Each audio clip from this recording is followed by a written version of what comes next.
Então vamos responder, eu não gosto muito desse termo, mas enfim, uma coisa que foi falada pelo Leon no canal do Cadê a Chave, do Leon e da Nilce, que é países não ficaram, né, não saíram de subdesenvolvimento para desenvolvidos depois da guerra usando puramente liberalismo.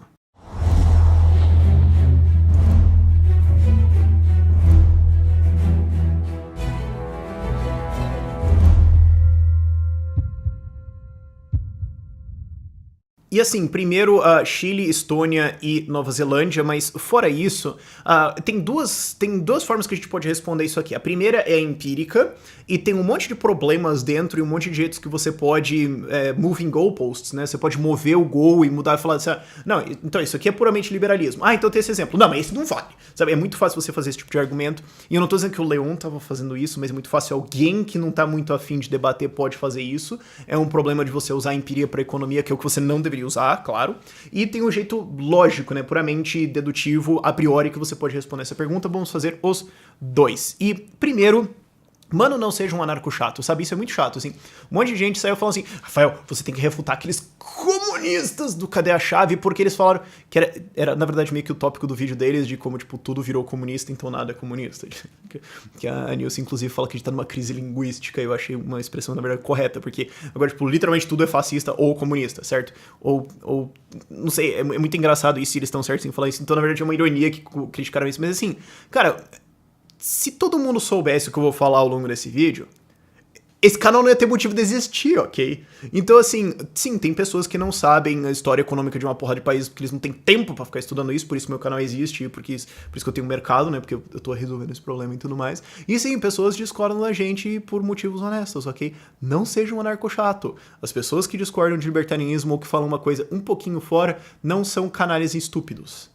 Parem com isso. A gente não vai conseguir criar uma sociedade libertária sendo chato com todo mundo. Eu espero que isso não soe uma ideia muito radical, porque isso aqui, ideias radicais, às vezes até para os libertários também, de falar coisas dessa proposição. Agora, entrando no argumento do Leon, primeiro lado empírico, que é o problema da proposição que ele coloca. E, de novo, ele não estava colocando isso como um desafio intelectual e tudo mais, porque a proposição é um pouco mal formulada, mas ele não estava colocando isso como um desafio, né? Mas o que ele fala é, não, até porque não teve nenhum país que saiu de subdesenvolvimento para desenvolvimento depois da guerra, presumo a Segunda Guerra Mundial, senão, né, a Primeira Guerra Mundial seria um marco meio estranho, mas Segunda Guerra, sem algum intervencionismo em cima.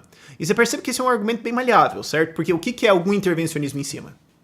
Estado existia um intervencionismo, então nesse sentido ele tá certo, né? Nenhum país desde então operou sem Estado, então por definição isso estaria certo, só que não é bem esse argumento que ele tá usando. Se a gente usar uma régua misesiana, né, o Estado Ludwig von Mises, só justiça e polícia, certo? Então teve algum Estado que fez isso? Bom, não, sempre tinha alguma pitadinha de intervencionismo em cima. Então, assim, não teve puramente libertarianismo? Sim, mas daí você não tá dizendo assim que puramente liberalismo não funciona. Você tá dizendo assim, não teve, então você não tem como fazer uma proposição empírica disso, porque você não tem como dizer assim, existiu e não funcionou. Você tem um problema argumentativo aí. O que você pode fazer é tentar encontrar algum ponto em que você fala assim, não é puramente liberalismo, mas é muito fortemente. Porque assim, você pode dizer, tinha alguns intervencionismos em cima, mas era tipo super pequenininho, ou ativava uma coisinha assim, ou rolou numas décadas, mas não era não sei o quê. E no fim das contas, a maior parte da estrutura e tudo mais foi uma gigantesca mudança liberal, exceto essas coisinhas aqui, e aí conseguiram encontrar desenvolvimento. Bom, se você for colocar essa proposição, dá pra gente encontrar, como eu falei, Chile, Nova Zelândia e Estônia. Só que é muito fácil você falar, não vale esses porque tinha esse programinha aqui, e daí não vale, sabe? É muito... E quando você coloca Chile na conta, parece que é o que você tá defendendo ditadura. Não é o caso, não, mas é uma coisa que trazem. Então é um problema desse argumento empírico, e de novo, você não deveria usar empirismo para economia porque você não consegue isolar variáveis e tudo mais, você deveria usar priorismo. Mas tem gente que simplesmente não liga para esse fato, então você tem que fazer o outro argumento. Mas então vamos lá. Nova Zelândia, em 1984, faliu, eles fizeram keynesianismo, eles fizeram desenvolvimentismo. Na verdade, eles fizeram basicamente o plano econômico do Ciro Gomes por um puta tempo, e aí o país entrou numa puta dívida, uma puta inflação, faliu, quebrou, não tinha o que fazer, que é basicamente o que acontece, né? Quando você faz esse tipo de coisa, e os caras começaram a liberalizar um monte de coisa pra todo lado. Uma das coisas, inclusive, refuta uma coisa que o Ciro Gomes falou, acho que lá em agosto, que ele falou, não, se você tirar todos os subsídios da agricultura, ela morre em 12 meses. A Nova Zelândia fez literalmente isso. Eles tiraram 99 ponto alguma coisa de todos os subsídios agrícolas em dias. 1% das fazendas faliu e o resto se adaptou, e a Nova Zelândia tem um setor agrícola muito metal, muito massa, sem subsídios. Então, assim, refuta esse argumento do Ciro Gomes. E mostra também, tipo, é isolado dentro de um aspecto da economia, mas sim, teve liberalismo, o negócio foi para um nível de país desenvolvido, sendo que a agricultura deles, nos anos 70 e 80 era uma porcaria, e hoje é nível de competição internacional, um negócio legal pra caramba. E a própria Nova Zelândia saiu pra se tornar um país extremamente desenvolvido. Tanto que daí você tem um daqueles efeitos de que a galera acha que, tipo, a Nova Zelândia sempre foi desenvolvida. Tipo, não, sabe? A galera tem esse costume de olhar pra um país rico e achar, tipo, não, a Alemanha literalmente sempre foi rica. Não, mas você tem que voltar mais no tempo, e da galera tem esse problema. Chile também. Cara, Chile tava nos anos 50, 60, é um país terceiro mundo, falido, quebrado, estourado de qualquer forma, certo? Teve um monte de reformas liberalizantes. Tenho críticas ao Milton Friedman? Tenho. Era o Pinochet? Era, tá errado isso, eu sou totalmente contra a ditadura. Agora, o fato econômico eles tiveram putamente um monte de reformas liberais gigantescas, e tanto que o Chile é conhecido como um país terceiro mundo que tá virando primeiro mundo. Então, assim, meio que qualifica. Aí você pode dizer, não, Rafael, mas ainda tinha essa coisinha aqui. Você fala, tá, sempre vai ter uma... Agora, qual que é o peso disso na balança? Entendeu? Porque aí você pode mexer o gol muito fácil. Você pode falar, mas isso aqui não vale. Então teria que ter literalmente só tribunais e polícia, certo? Então se tivesse um cara que ganha um salário do governo, pra ele falar o que ele acha e, tipo, dar conselhos aleatórios na rua, e ele ganha 50 por mês, isso daí já a intervenção já desqualifica, sabe? É muito fácil você mudar o gol. Então, mas enfim, você tem o Chile, eles estão num nível de desenvolvimento muito massa lá, e de novo com liberdade de mercado, até onde eu sei não tem montadoras de carro lá, um monte de coisa importada, roupa. Eu comprei essa blusa, não, era outra que eu tava usando antes, eu troquei porque daí fica a mesma blusa nos vídeos, porque eu tô gravando vários no mesmo dia, mas eu comprei essa lá, era feita na Alemanha, tipo, chilenos não estão pobres, cara, inclusive imóveis lá são muito proporcionalmente baratos, eu não vi ninguém muito reclamando lá nesse sentido. E eu acho que o melhor exemplo, na verdade, desse grupo é a Estônia, porque a galera pensa, não, Estônia, Europa, e Europa... Porque a galera tem esses preconceitos. A Europa, literalmente, nunca foi pobre. Tipo, todo mundo sabe disso. Tem galera que tem esses preconceitos, assim. E a pessoa não fala isso, mas daí quando você fala pra ela, tipo, você acha que a Europa sempre foi rica, o cara para e pensa... eu achava isso, sabe? Isso acontece, é meio engraçado, mas a Estônia saiu em 1991 da União Soviética no estado de mais absoluta miséria. E é legal que a gente tem os dados de salário indo bem certinho ao longo das reformas da Estônia, porque em 1993 o salário médio na Estônia era basicamente a linha de pobreza, 50 euros por mês. Se você faz toda a matemática, blá blá blá, isso dá $1,98 por dia, depende dos câmbios que você usa, mas dá $1,90, $2 por dia, que é a linha da pobreza. Então, ok, era um país em que a população média estava na pobreza. 1996, o salário médio na Estônia era entre 150 e 200 euros, portanto, quase quadruplicando. Hoje o salário médio na Estônia é entre 1.400 e 1.500 euros, portanto, então, subindo 10 vezes desde 1996, e a Estônia é um dos países mais fáceis de empreender no mundo. Inclusive, você pode se tornar um cidadão digital da Estônia remotamente, eu tô fazendo esse processo, inclusive, para poder abrir uma empresa lá digitalmente e operar lá sem nunca ter pisado no país. E é um país fantasticamente livre, os caras privatizaram basicamente tudo, porque foi uma coisa fantástica todas as reformas que eles fizeram pós-União Soviética, e é um país fortemente liberal nesse sentido. Mas aí você pode dizer, não, mas é que tem esse negocinho... Tá, mas os caras saindo da União Soviética fizeram uma puta liberalização, até hoje são um dos países mais economicamente livres da Europa, e saíram da miséria pra ter um salário médio entre 1.400 e 1.500 euros por mês. Serve? Sabe, você pode usar também Letônia e Lituânia um pouquinho, mas eu não quis forçar o exemplo e tudo mais, mas ainda assim... Ok, você tem isso. Aí você fala, não, Rafael, digamos, não tô dizendo assim que o Leon vai falar isso, porque assim, eu tenho que sempre contextualizar isso, porque tem uma galera com uma capacidade de interpretação que é chocante. Mas, tá, não vale a Estônia porque Estônia é Europa, não vale Nova Zelândia porque, sei lá, porque ela também é meio Europa, porque todo mundo é europeu lá, e não vale Chile porque eu não gosto do Pinochet, eu quero um país africano. Botsuana. Tá bom, pode ser. Botsuana serve.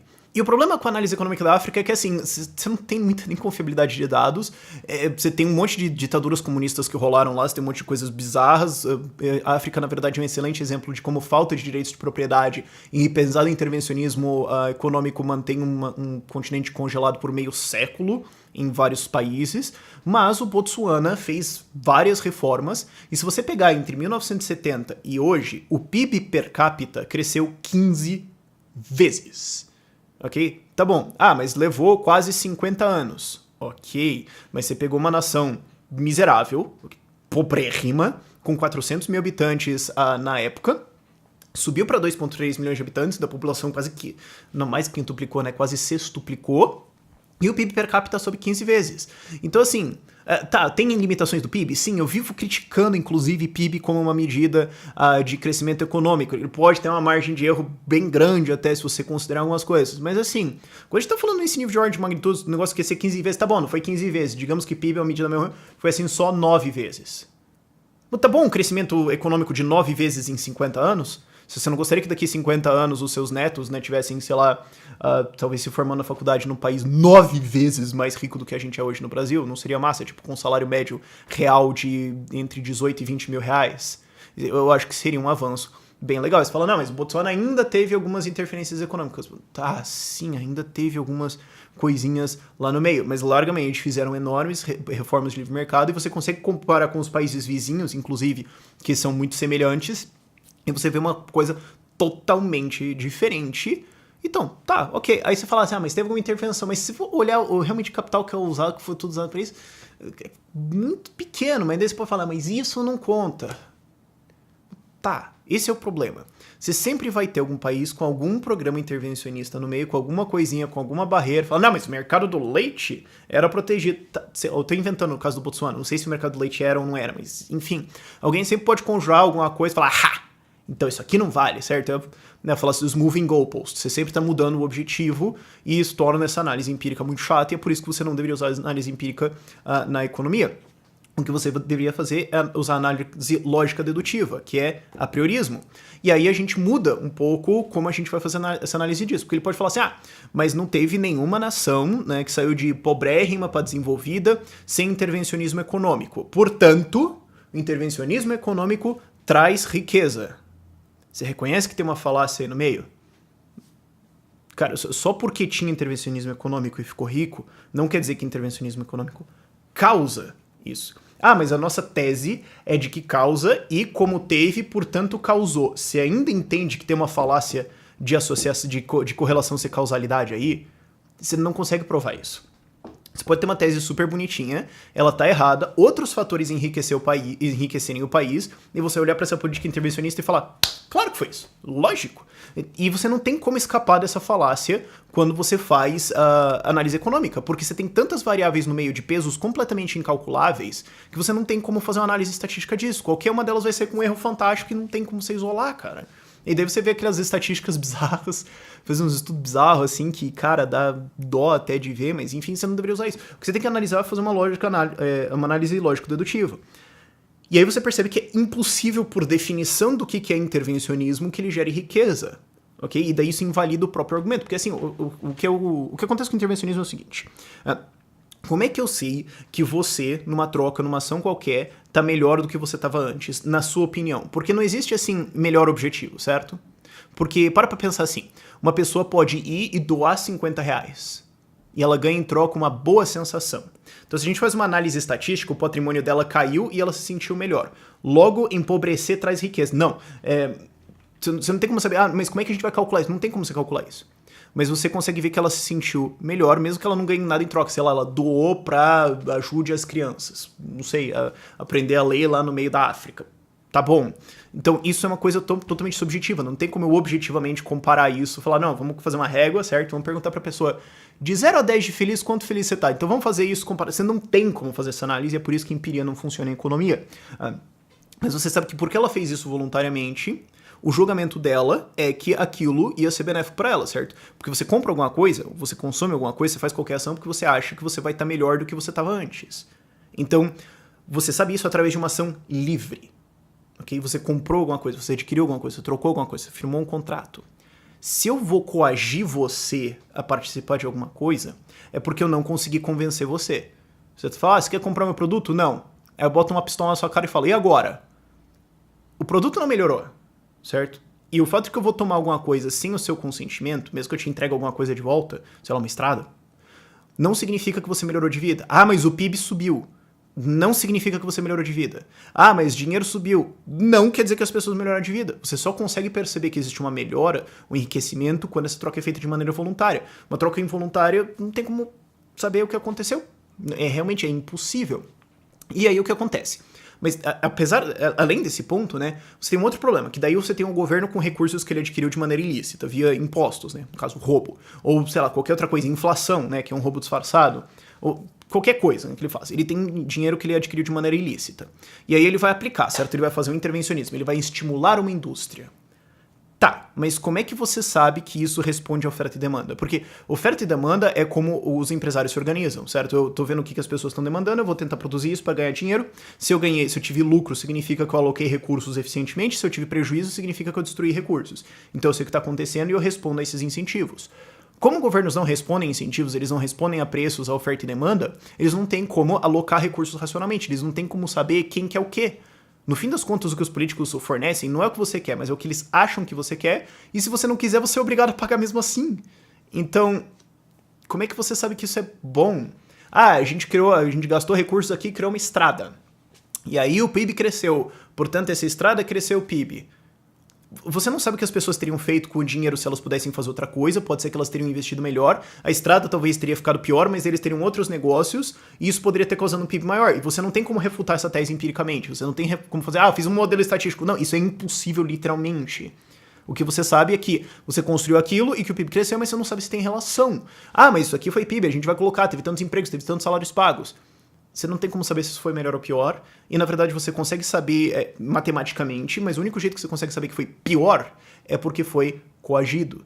O que as pessoas teriam feito livremente com o dinheiro delas é superior ao que foi feito coercitivamente de uma maneira intervencionista, sem ser alocado racionalmente numa cadeia de produção. Então, por definição do que o intervencionismo é impossível que ele gere riqueza. Então, se existe uma nação que enriqueceu com o intervencionismo junto, ela enriqueceu apesar do intervencionismo, e não com ele. A analogia pra você entender isso é você falar assim, digamos que o Usain Bolt tem um atleta bom pra caramba, certo? Medalhista olímpico, recordista e tudo mais. Você fala, então ele é o melhor corredor. E, digamos, eu tô só inventando aqui, mas digamos que o Usain Bolt também usa crack, ok? Aí você pensa, lógico, ele corre rápido porque ele usa crack. Claro. Não, crack vai prejudicar você. Se ele é um bom atleta e um recordista, não sei o que, e usa crack, claramente ele é um excelente atleta, apesar desse crack. Essa é a análise lógica que você consegue fazer dedutivamente. Isso é a escola austríaca de economia, então você consegue perceber isso. E empiria não funciona. Mas mesmo se você falar, tá bom, eu não gosto da lógica a priori, tá bom, ainda assim a gente tem exemplos empíricos muito bons disso. Aí você pode falar, mas tinha algum intervencionismo em cima. Aí você tem que voltar para um negócio que não tem como você calcular em cima. Você tem que definir quanto que é de intervencionismo.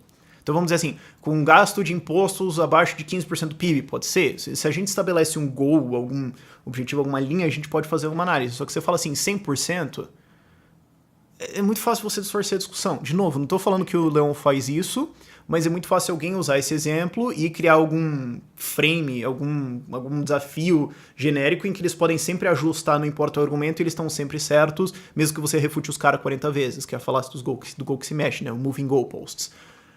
Mas enfim, espero que isso tenha resolvido. Por este vídeo é isso. Tchau, tchau.